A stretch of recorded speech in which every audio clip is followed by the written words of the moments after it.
We find out what's next for the Bloodline, and a major AEW star is set to make their New Japan debut. But first we have a story from the independent scene this week where a fan attacked two wrestlers. At Zicky Dice's outlandish free show in Atlanta, Georgia on Friday night, an overzealous fan would get out of his seat and push Dillian McQueen against the ring apron, with fans thinking this was part of the show. It then soon became clear that this was not the case. This after the fan turned his attention to Danny Lloyd, picking her up in a fireman's carry position before slamming her to the ground as hard as he could. At this point, security and wrestlers would swarm the ring and take the man to the ground before taking him out of the arena. Speaking of the incident last night, wrestler Lord Crew, who was one of the ones that would hit the ring to stop the situation, would take to Twitter to give details on what he saw take place, and he would say, "I was at my merch table and didn't see the Dylan part. As soon as Danny got scooped, I was on the move. Plan was get him out of sight off stream. Once he did, we realized he was intellectually disabled, so we let up." Danny Lloyd would then later confirm that the incident wasn't part of the show, whilst clarifying a few other questions that she's been asked since, and she would tweet, "I am okay if you only knew the whole story. No, it was not part of the show. Yes, I told him to leave the ring several times. I did not expect to be touched at all. We handled the situation backstage as professionally as we could given the entire situation." It's currently unclear if there will be any police involvement in the situation, although we'll keep our ears to the ground. Tonight, AEW Double or Nothing airs live from Las Vegas, Nevada, with there being much talk of what match could close the show. Traditionally, the AEW World Title match is last on, although there has been times where an unsanctioned match or a stadium stampede, or in this case Anarchy in the Arena match, is also main evented. Chris Jericho and Adam Cole are of course set to meet in an unsanctioned match at the pay-per-view, with the Elite and the Blackpool Combat Club heading for war in Anarchy in the Arena. One of the participants in the AEW World Championship match, Darby Allin, would speak with TMZ Sports this week to reflect on what he called his first ever main event, which could confirm that the title match will close the show, and he would say,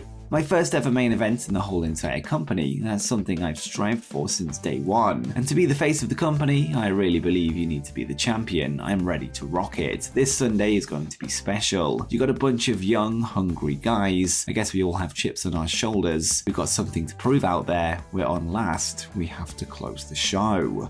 And next, the winner of the New Japan Best of the Super Juniors tournament has been crowned. In a thrilling conclusion to the 2023 edition of the annual tournament, Master Wato emerged victorious from the final showdown against Titan. Not only was Wato crowned as the tournament winner, but he also earned himself a title shot for the IWGP Junior Heavyweight Championship, something that he wasn't slow to address. Immediately after the match, he would call out the reigning Junior Heavyweight Champion, Hiromu Takahashi, who would then make his way to the ring. Takahashi would then accept Wato's challenge, setting the stage for a clash between the two competitors. The IWGP Junior Heavyweight Championship match is set for Dominion on June 4th, and adding significance to this, it will unfold in Wato's hometown of Osaka, Japan. And speaking of pay-per-views, let's find out what happened at last night's WWE Night of Champions event in Jeddah, Saudi Arabia. As we already discussed on last night's news video, which came out as the show was on the air, Seth Rollins would be crowned as the first ever new WWE World Heavyweight Champion with a victory over AJ Styles. However, he wasn't the only one to pick up gold on the night. Later in the show, WWE Raw Women's Champion Bianca Belair would put her title on the line against her opponent from this year's WrestleMania, Asuka, with the result being very different this time around. After an attempted KOD from Belair was stopped by mist that Asuka had sprayed onto her hand at the finish of the match, Asuka would then manage to land a series of kicks to secure the pinfall win to take the title, ending Belair's more than 1 year reign. Bianca has held the belt for 420 days in total, a reign that started at WrestleMania 38 with her win over Becky Lynch, having made 12 defenses since then. As for Asuka, this is now her third time holding the Raw Women's Championship,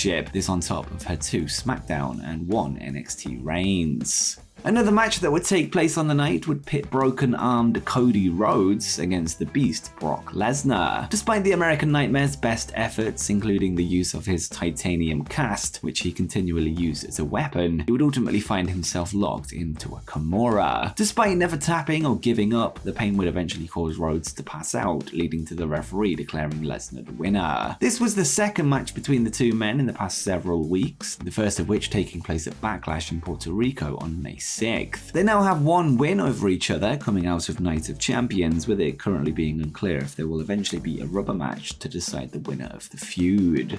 And now let's find out what happened in the main event of the show, where the Bloodline would implode. The match saw Roman Reigns and Solo Sikoa battle for the WWE Undisputed Tag Team Championships against Sami Zayn and Kevin Owens, this with the Usos banned from ringside by the Tribal Chief. Despite the orders, the brothers would make their way out to the arena in the final third of the match, with them taking out Owens with super kicks before turning their attention to Zayn. When they both went to drop him with a double super kick, Sami would then move out of the way, leading to them actually hitting Solo Sikoa instead. A furious Roman Reigns would then climb into the ring to question what they were doing, although it was at this moment that Jimmy Uso had had enough, with him kicking the Tribal Chief with a super kick. He would then hit him yet again as a remorseful Jay looked on before the twins made their way up the ramp. This would all lead to a Helluva Kick from Sami Zayn on Solo Sikoa, which allowed them to retain the belts. The way the story played out does align with a recent report from WRKD Wrestling on Twitter, who would reveal that next month's Money in the Bank event in London will see Solo and Reigns take on the Usos in tag team action, something WWE are now seemingly building towards. With that in mind, Paul Heyman would react to the events of Night of Champions, with him taking to Twitter to state that he and the Tribal Chief will be at SmackDown this Friday night, and he said,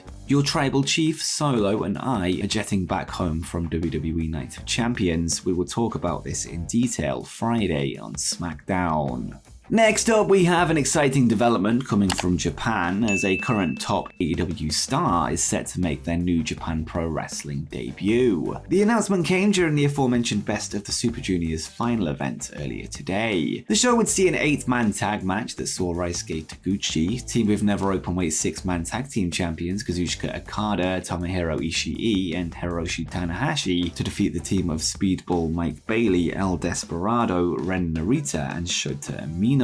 After the match, Umino directed his words towards the reigning 6-man tag team champions, calling them out for a match at the upcoming NJPW Dominion event on June 4th. Shota would then reveal that he will be teaming with his longtime partner Jon Moxley and his Blackpool Combat Club teammate Claudio Castagnoli. While it was previously confirmed that Moxley would be in action at Dominion, his opponent was unknown, and given Claudio's hard-hitting style, he feels like the perfect fit for New Japan, and this is something that we've waited for since he joined AEW. And with that said, he's now set to share the ring with Kazuchika Okada, Tomohiro Ishii, and Hiroshi Tanahashi. And before you go, make sure you check out how AEW can change wrestling forever.